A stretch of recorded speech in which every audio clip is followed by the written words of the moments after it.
Olá, professores, professoras. Eu sou o professor Fernando, sou PCNP de História na Diretoria de Ensino Guarulhos Norte, responsável então pela área de Ciências Humanas da diretoria. Eu espero contribuir com o trabalho de vocês aí em ATPC, né? A gente está tendo que buscar novos caminhos, maneiras de se reinventar, e nós estamos conseguindo sim superar esses obstáculos, estamos conseguindo sim atender o maior número de alunos. Eu vejo aí alguns exemplos dos colegas aí que estão realizando um trabalho muito fantástico, né, e conseguindo atingir os nossos alunos para que de fato eles consigam se apropriar aí de uma aprendizagem de qualidade e significativa.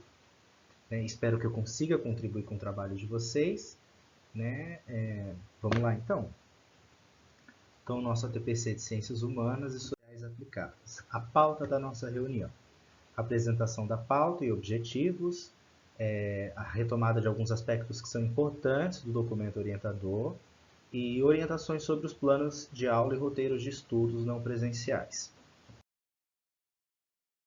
Os objetivos, então: a ideia de subsidiar o trabalho dos professores da área de Ciências Humanas, refletir sobre alguns aspectos importantes do documento orientador, apresentar tutoriais que sugerem meios de elaboração dos roteiros de atividades para os professores e apresentar materiais que podem ser utilizados para desenvolver essas atividades não presenciais. Primeiro, eu gostaria de fazer uma retomada no calendário, algumas mudanças que nós tivemos no calendário escolar, né? Nós tivemos aí as férias docentes, que foi até o dia 20 de abril. No dia 22 a 24 de abril, nós tivemos um replanejamento, que foi o momento que a gente utilizou para buscar essas estratégias de atingir os nossos alunos, né, no retorno dessas aulas não presenciais, que foi no dia 27 de abril.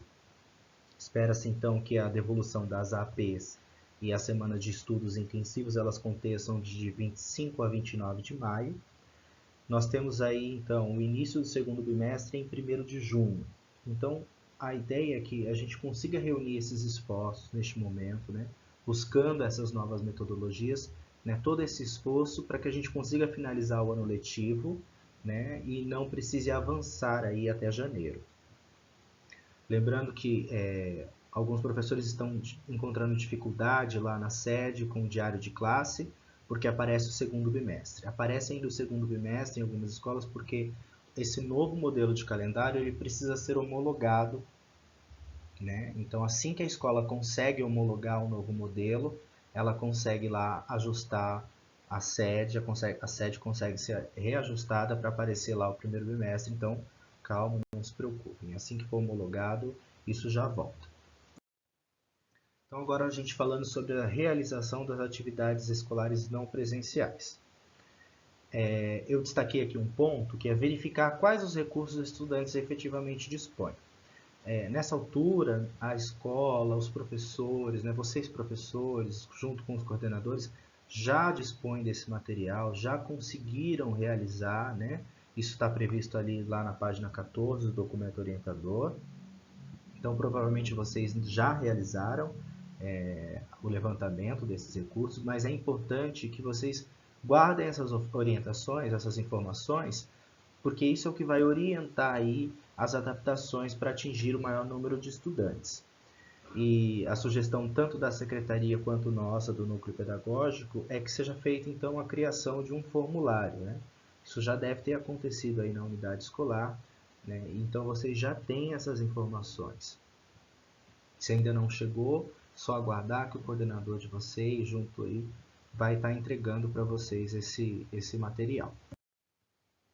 Esse é um modelo que foi disponibilizado pela Secretaria da Educação, né? Também está lá previsto no documento orientador de como que poderia ser esse questionário do estudante, né? Para fazer esse levantamento aí das condições que eles têm de acompanhar ou não a programação educativa, né? Por meio ou da TV ou da internet.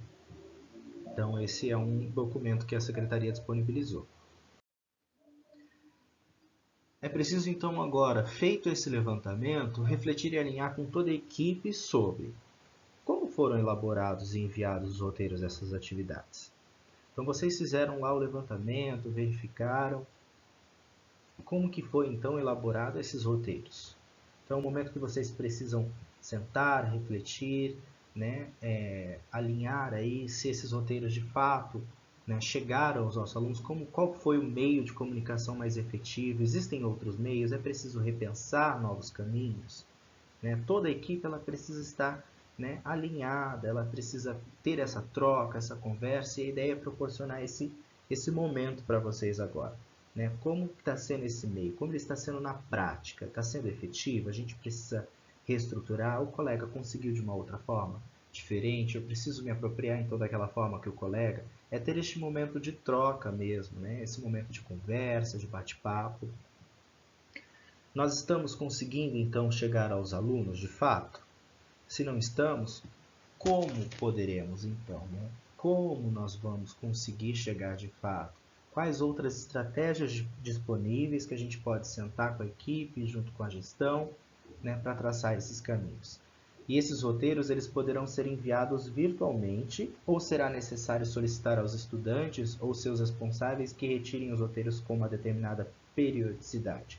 Lembrando que a gente não pode criar aglomerações, né? A gente tem que seguir as recomendações de saúde, então a gente precisa buscar estratégias, sim, para atender o maior número de alunos, sem criar aglomerações, né? Para não criar uma disparidade cultural cada vez maior na nossa sociedade, então a gente precisa amenizar, sim, tentar amenizar, sim, e eu tenho certeza que isso está sendo feito, né? Eu vejo o trabalho de muitos colegas aí para amenizar cada vez mais o impacto dessa disparidade cultural que a gente tem na nossa sociedade.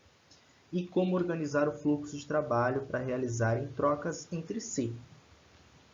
É o que eu falei. A gente precisa valorizar também, né, os vários conhecimentos que a gente tem. Então, por meio de uma web, por meio de uma videochamada, reconhecer o que o outro colega está fazendo neste momento, né, e também se apropriar, né, ter essa troca de conhecimento mediada aí pelo PC. Né? Como que os colegas fizeram para atingir, é preciso buscar outros caminhos, então se apropriar daquilo que cada colega está desenvolvendo, está fazendo. E aí nós temos a gestão da aprendizagem do tempo. Focar inicialmente na retomada das aprendizagens. A gente sabe que nós tivemos 30 dias de aula, né? Então foi possível desenvolver algum trabalho com esses alunos, foi possível iniciar algum trabalho com algumas habilidades, né? Nós ficamos aí um mês praticamente sem aula, e aí eu tenho que agora focar inicialmente na retomada dessas minhas aprendizagens. De que maneira? O que eu estava conseguindo desenvolver lá atrás, o que eu parei, agora o que eu preciso retomar de fato, né? É olhar essa habilidade. A habilidade, por vezes, ela precisa ser retomada durante todo o percurso escolar, né? O importante é o processo do aluno, né? O tempo, ritmos ajustáveis que a gente tem aí. Então, esse que é o mais importante. Eu vou focar nas habilidades que eu já estava desenvolvendo, eu vou utilizar as habilidades essenciais que foram indicadas pela Secretaria de Educação, né? E aí, se eu não conseguir atingir o meu aluno, nem pelos caminhos virtuais, nem com trabalhos, né, com certa periodicidade para ser retornado, eu preciso então, no retorno das aulas presenciais, traçar estratégias e caminhos aí de reforço e recuperação para os meus alunos. Lembrando que eu tenho que ter foco no desenvolvimento das habilidades do bimestre. Nós estamos aí no resgate do primeiro bimestre. Então a gente não pode perder esse foco. Nós ficamos aí um bom tempo sem aula e a gente precisa pensar nas habilidades do bimestre. Escolas e professores, eles têm autonomia, claro, porque o professor conhece a sua turma, o professor sabe o que ele está desenvolvendo com os seus alunos, então a total autonomia do professor para seguir de acordo aí com o conhecimento dos alunos, adequando aí a realidade de cada contexto. Então o professor ele tem essa autonomia para saber o que de fato é importante para aquele momento. As habilidades para o primeiro bimestre. Quais habilidades que necessitam então ser retomadas em minhas turmas? Isso o professor com certeza já sabe, ele já está desenvolvendo, né? E quais as habilidades essenciais para a continuidade da aprendizagem? Então a gente sabe que o professor ele, né, precisa desse momento para refletir também de que maneira ele vai dar continuidade aí com as habilidades. né, como ele vai aprofundar, como ele vai, né, retomar ou como ele vai dar continuidade e elencar novas habilidades a serem trabalhadas, né, focando sempre nas habilidades do primeiro bimestre. E por onde e como que o professor vai se apoiar? Qual o caminho que o professor vai se utilizar para apoiar aí essas habilidades? Nós temos o currículo vigente, que é o currículo do ensino fundamental, o novo currículo paulista, e para o ensino médio nós temos o nosso currículo antigo, que é o currículo lá de ciências humanas. Também temos um organizador curricular, né, tanto do ensino fundamental quanto do ensino médio.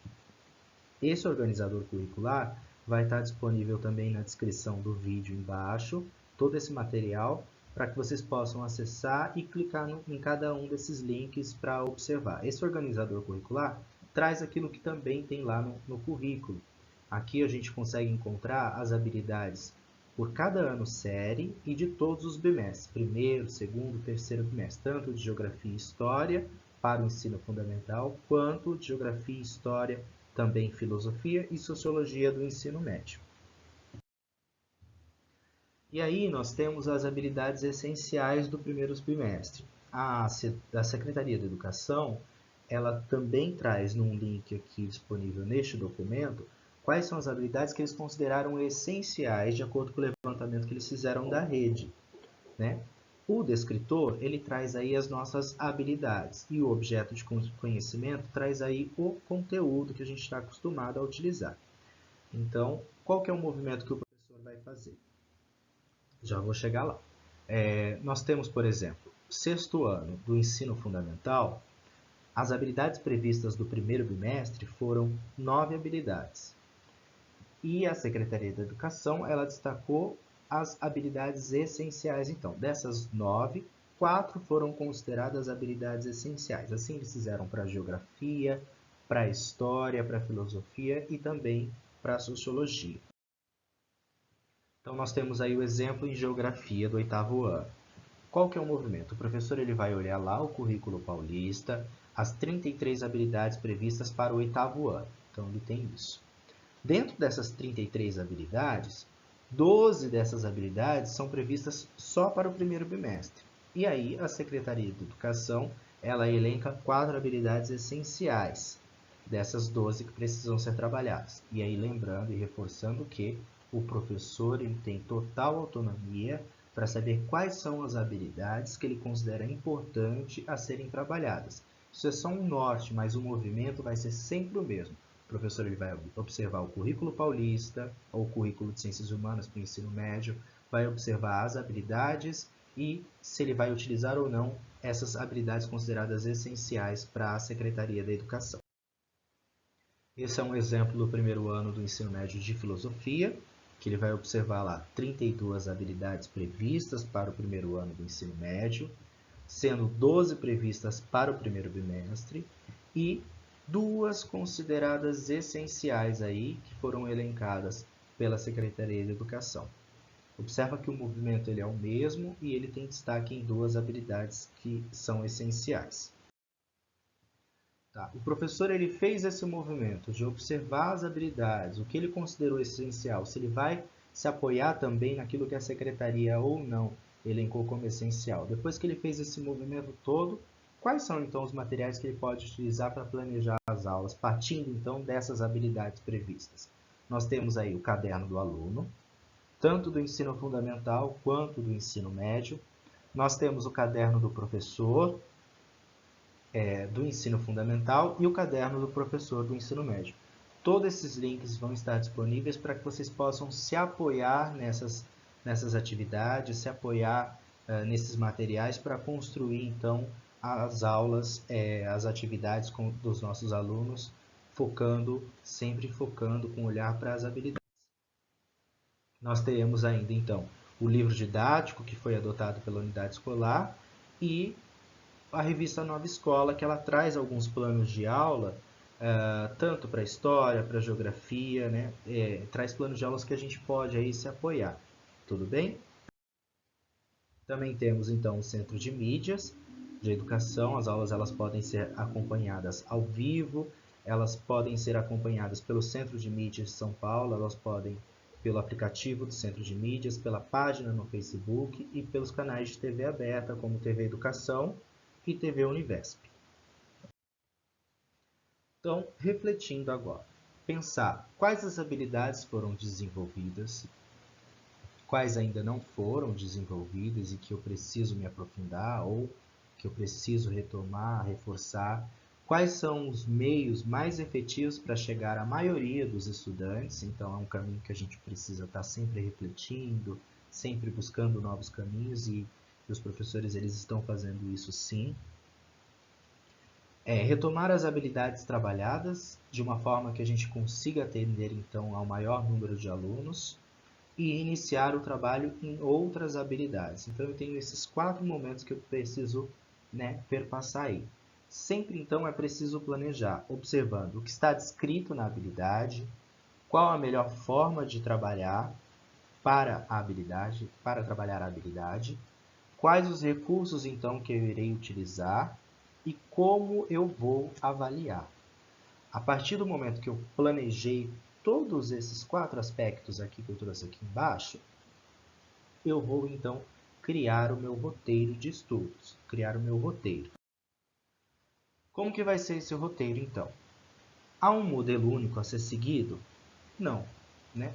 Por vezes, nessa altura, a escola já adotou alguns roteiros, já está se utilizando de alguns roteiros. Nós, do Núcleo Pedagógico, construímos um roteiro que eu vou mostrar o modelo daqui a pouco para vocês, que ele não tem obrigatoriedade a ser seguido porque ele é só uma sugestão. Ele é uma sugestão que atende a alguns aspectos que está previsto no documento orientador, para a gente poder desenvolver de acordo com aquilo que precisa ser preenchido. A escola, por vezes, já adotou algum modelo e o que precisa fazer é ver se ele precisa de algum ajuste ou não, porque existem caminhos, dicas e pontos que precisam estar atentos na elaboração desses roteiros. Então, não há um modelo único a ser seguido.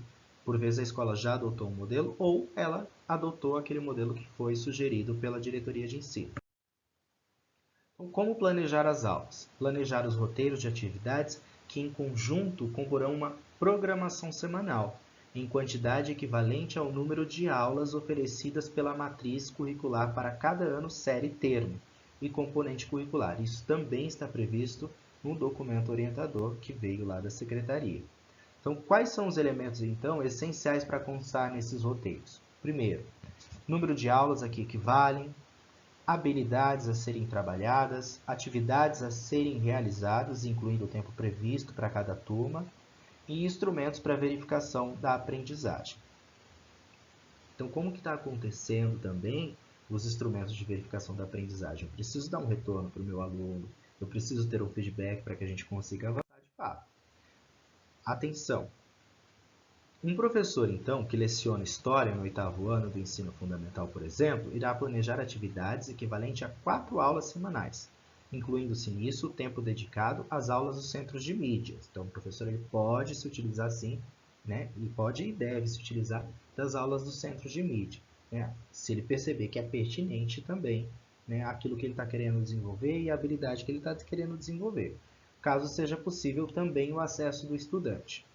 Devem ser elaborados roteiros de atividades que possam ser efetivamente realizados pelos estudantes, considerando que estarão em casa, e observar a quantidade e duração das atividades de cada componente curricular para seguir a proporção de aulas da matriz curricular.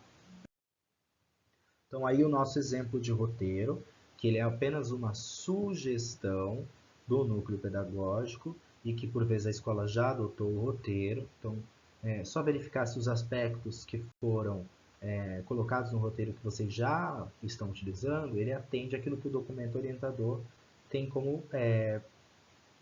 linkado como essenciais aí. E é importante, quando vocês escreverem o resumo da aula de vocês, as comandas elas precisam ficar claras. É muito importante que precisa estar muito claro ali o que eu quero desenvolver em cada aula. E o instrumento de verificação, que é a nossa avaliação. Isso também precisa ser muito claro, porque a gente precisa ter o feedback do aluno, precisa dar o feedback para o aluno, para que a gente consiga ver se de fato ele se apropriou dessa aprendizagem, ou de que maneira a gente precisa, qual estratégia ou caminho que a gente precisa percorrer para que a gente possa avançar com o nosso aluno. Então, sobre a avaliação, é pertinente considerar diferentes instrumentos de avaliação para favorecer o acompanhamento do processo de aprendizagem dos estudantes e incentivar o seu comprometimento com a realização das atividades de qualidade. Então, diferentes instrumentos de avaliação eles precisam ser adotados. A gente precisa buscar vários caminhos. A avaliação ela é um processo, né? É através dela que a gente consegue avançar com os nossos alunos. A gente fala muito em professor pesquisador, e essa também é uma pesquisa, é a pesquisa do professor, é verificar de que maneira o meu aluno ele está conseguindo avançar, de que maneira ele está aprofundando no conhecimento, se apropriando dessas habilidades. Isso é um ato investigativo, né? E é papel do professor esse ato investigativo. Então, dentre os instrumentos avaliativos, a gente consegue destacar aí a realização das atividades, projetos, pesquisas ou outros produtos para a consolidação e avanço na aprendizagem, avaliações internas, instrumentos para verificação do avanço nas aprendizagens de forma oral. Então, o professor ele pode, por exemplo, utilizar uma videochamada, né, ou utilizar o Google Meet, para poder estabelecer essa troca com o aluno de forma oral, né, esse momento de bate-papo, de conversa, né, com os alunos sobre o que está sendo ensinado, sobre o que está sendo discutido. Instrumentos para a observação da participação e engajamento e autoavaliação. Caso haja estudantes que não conseguem acessar os recursos para a realização das atividades presenciais, será essencial, então, que eles não sejam prejudicados. Então, para que possam ter suas aprendizagens garantidas e avaliadas no retorno das atividades presenciais, esses estudantes terão a oportunidade de realizar atividades, receber aulas de recuperação e reforço e realizar avaliações a serem contabilizadas em suas notas. Então, assim, é importante que nenhum aluno seja prejudicado nesse momento. Eu vou buscar estratégias junto com a minha equipe para que eu possa atender o maior número de alunos, né? Tentar discutindo com um colega, com outro colega, mas a gente sabe que nesse momento é muito delicada essa busca, né? Está muito complicado. Eu acho que é o desafio, um dos desafios maiores aí, está nessa busca.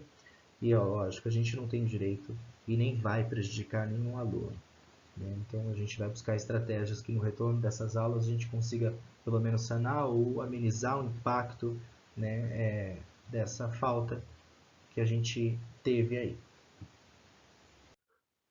Então aqui no blog do Núcleo Pedagógico vocês vão encontrar também materiais pedagógicos, documentos orientadores, materiais de orientações técnicas, sugestão de roteiros, tutorial para criação de atividades pelo formulário Google, Centro de Mídias de São Paulo e o material Aprender a Aprender.